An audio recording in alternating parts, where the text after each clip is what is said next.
All right. So we got us a 2001 Honda Rancher. It's a 350 four-wheel drive, full-time four-wheel drive, electric shift. Yep. So we're gonna be replacing the top end on it. I'm gonna put it on a time lapse kinda, but first I'm gonna walk you through what I'm gonna do. I've done this many times. So first you're gonna want to take off, which I did a clutch on this thing, so I already had these off, but you could take these off, but you don't need to. First things you're gonna take off though are this side piece here, this side piece. You'll have to take the air box out, which I already have out because it was nasty, and I rebuilt the carburetor to get it running. You have to take your gas cap off, and then this little piece, this black plastic piece right here off. And these are all held on with these little clips. You have one here, one there, supposed to be one there, supposed to be one there. And then this piece will have one there. There'll be one like behind this thing. One, it'll go through this one and through that. And then there'll be one right there. And sometimes there's one over there. But once you take all those plastic things out, then you will take the fuel tank off. That's held on with back in here. Once you have this black piece off, you can get better access to it. There's supposed to be 2 screws right here. They're 10 millimeters. You would take those out. And then this screw right here, which is a 10 millimeter too. And you'll take that out too. And then you'll unhook the line right here. This is your fuel line from the carburetor. It goes right there. And here, you need to, there's a Phillips head screw. I don't have my flashlight handy. There's a Phillips head screw in there, so you just stick your screwdriver in there, and you take that off, and then this whole piece will pull off, all right? And then you'll be able to lift the fuel tank out. Once you get the fuel tank off, I'm gonna go ahead and do what I just described, and then I'll come back to once I have the fuel tank off, and I'll show you what else you need to do going down. So I'll set you up on a time lapse, and we'll show you how to do that.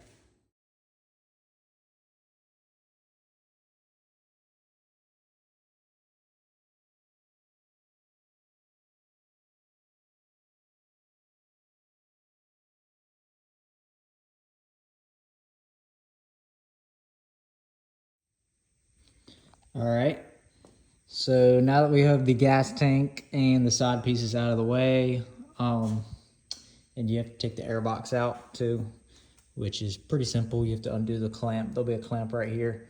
You kind of have to just break that seal loose and then push the air box back, and then it'll come up out straight. I've got my fuel line unhooked from the carburetor. So up next is, there's a couple ways you can do this, depending on, kind of the style of mechanicing you like to do. But if you want to try and leave everything in place, try to take the least amount off as possible, you technically could just unhook this carburetor, this clamp right here, take the carburetor out, and maybe feed it out through here and just hang it over the side there if you didn't want to have to take that all the way off. And then for the exhaust, this one in particular has, it's missing some exhaust bolts there. So this one's gonna need a little work. They got this bent right here, so I'll have to fix that. But you'll unbolt it right here. These are two, I think they're 12 millimeters, and they're pairs to be some melted stuff. You'll take these 2 bolts out right here. Sometimes they're nuts. I actually think usually they are nuts. Somebody has put these as bolts. You would take those 2 out, and then there is a clamp. Yeah, it's right here, which you can also access right there. There should be a clamp on that, and you would undo that clamp, and then you can slide the exhaust forward. And if you just slide it all the way forward and turn it down, you don't really have to fish it out, because it is kind of a pain to fish out sometimes. It can only go a certain way. And so after you get the exhaust off, then you'll take, your spark plug wire off right there. Hang that off. And you can take your spark plug out if you want. You can leave it in. You'll take out this bolt. There's 4 bolts for this valve cover. You'll take out these 4 bolts right here that you see. 1, 2, 3, 4. And this whole valve cover will come off. And then also for the front, once you get this carburetor off, there's 2 10mm bolts right here. 1, 2. Once you take those off, then you can take that off. But you don't have to take that off, I don't think. Actually, yes, you will. You won't be able to, because of the head is on the studs, it has to lift up like this, and I think that it's gonna hit this bar. So you'll have to take that off in order to get the head off. But I'm gonna take the valve covers off, and then the exhaust and carburetor, and then I'll come back and show you what it looks like under there, and show you which bolts you gotta take loose under there, and the correct procedure to do that.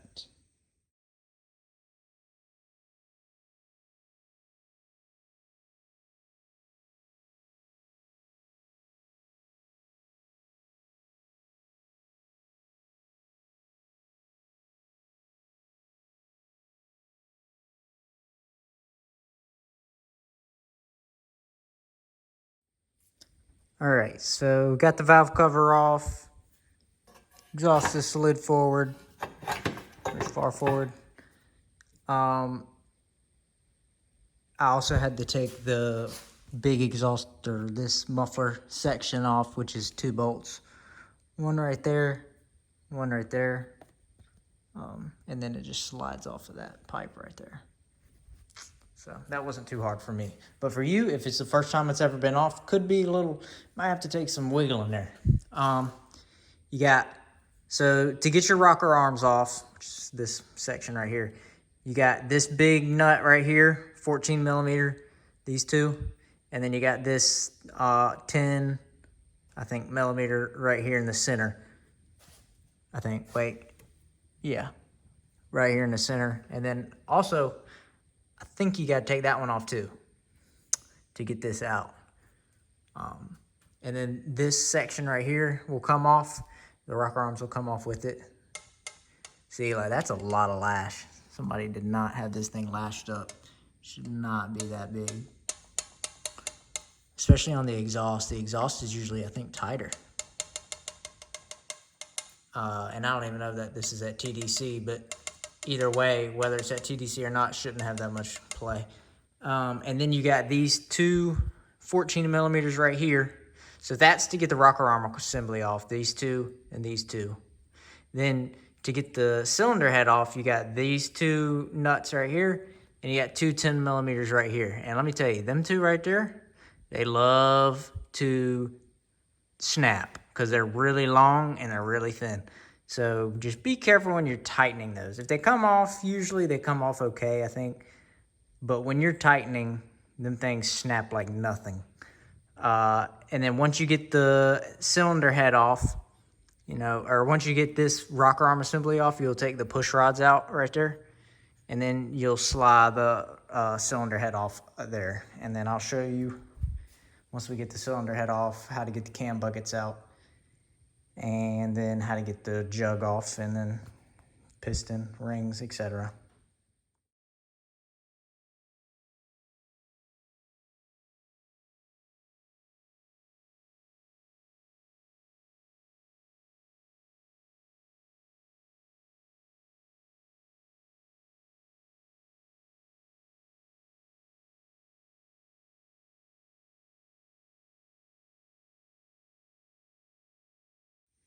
All right, so we're back. Got that cylinder head off. This is what it looks like once you get the cylinder head off. And then, let's see, we'll pop this jug off. It's not that hard. You can see it wiggling. But you just pretty much just it just kind of yanks up. It just goes straight up. It's gonna follow these studs, so it'll have to come straight out. Sometimes I use a pry bar, and you can get like right here and pry it up a little bit, but you need to kind of push it up evenly. So you'll need to like put pressure over here and then lift up on this side over here while you're doing it, and it'll come out. Another way is you could you could rotate the engine, and this cylinder would push it up and then pull the cylinder, it would pull the cylinder back down. Over here in the cylinder head department, let's see, let me get my light.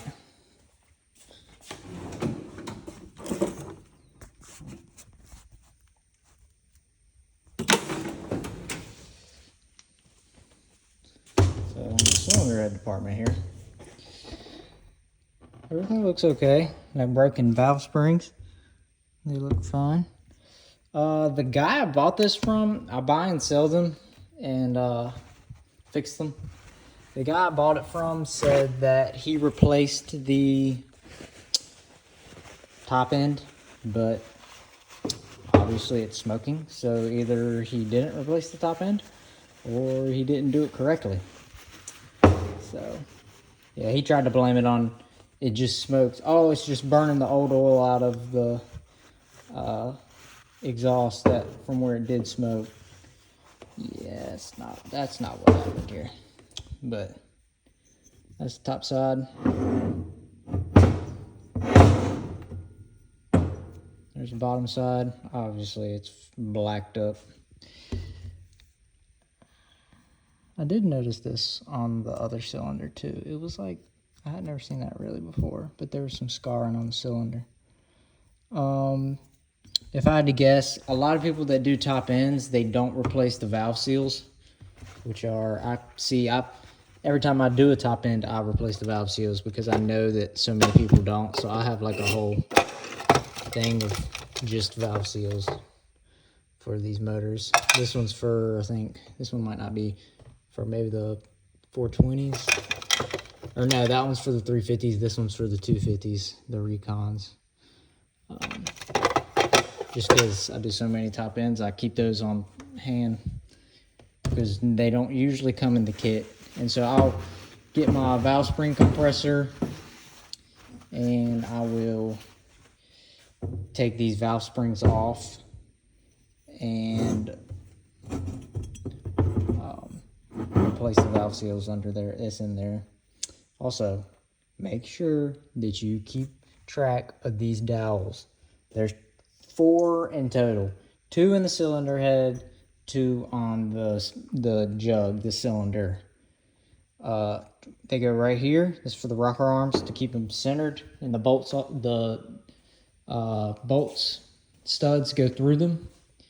And then let's see, you'll have one right here and one right here, which are, sometimes they stay in the block or in the cylinder, sometimes they stay in the head. These stayed in the head, so they're right here. Okay. Actually, there's going to be, I think there's actually 6 in total, because then once you take this off, there is 2 more right here and right here, I believe, underneath. But I will come back to you when I get this cylinder off and show you how to get the piston off.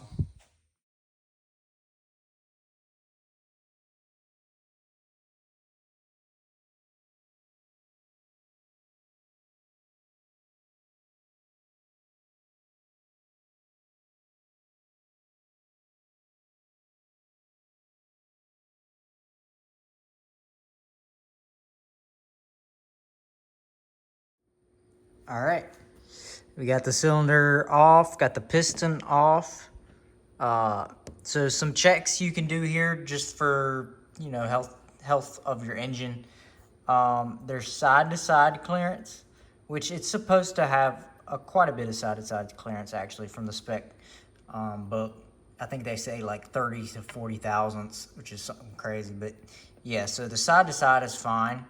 You just want to check, the main thing is up and down. So you want to put the rod, you know, straight up, and you want to pull up on it and push down and see if you have any movement.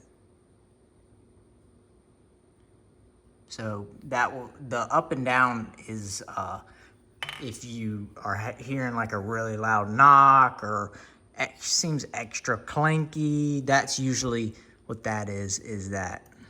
And then if you buy a cheap top end kit, it can have some piston slap that can also create your clanky slap sound. But that's how you get the cylinder off and everything. So over here, I'll show you. Here's the cylinder. You'll have a green gasket, if it's usually green, gasket on the bottom. This is like a paper gasket. And then you'll have a metal gasket in between the cylinder head and this. Here's your piston. You got piston, what are these, retaining rings? Crap, I'm losing my mind here. The wrist pin retaining rings. I just take like a little pick like this and move this piston ring until the opening is like right here at this little notch.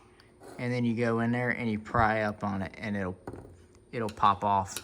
But I usually take something and stuff it down in that cylinder, down in here, so that the piston ring cannot go into your motor, because sometimes those things go flying. And looking at the wear on this piston wrist pin, not sure what that's about. You can tell it's a little worn down. I can feel it with my fingertips. The piston rings do look pretty new. I mean, the piston looks kind of new. It ain't even, I mean, it's dark on the top, but it's not even that bad. So I don't know if this cylinder looks original. So to me, maybe they replaced just the piston, because I don't know, it just looks like a cheap piston. I don't see any Honda markings on it, so I'm guessing this is just a run-of-the-mill top-end kit, and maybe it didn't fit with this jug here, because the jug, let's see, usually it's got a 329. I don't know if this is, I'm not sure if that's an OE symbol or not, but if it's the original jug, then it might have just, the jug is worn out and the rings aren't sealing fine. I can tell you this, when I was taking the cylinder off, this cylinder, it popped off it moved very freely. Usually there's like some resistance. Like usually you can pick up this cylinder and the piston will come up with the top end if it's on an upstroke or a downstroke. And this time I pulled the cylinder up and the piston just stayed. So that means that there ain't hardly no resistance in here. It was super easy to pull up, and there was some wiggle play. I could take the piston and move it back and forth. They call that piston rock. But anyways, that's how you take apart a top end. It'll be a little bit before I get my parts in to do the top end, the installation. I'll just do everything I just did in reverse, but I'll make a video about it. I already have a jug and a piston, so I need to order rings and some gaskets. And then I'm gonna replace the valve seals in that head too while I'm waiting. And then we'll get it back together and I'll show you it doesn't smoke anymore.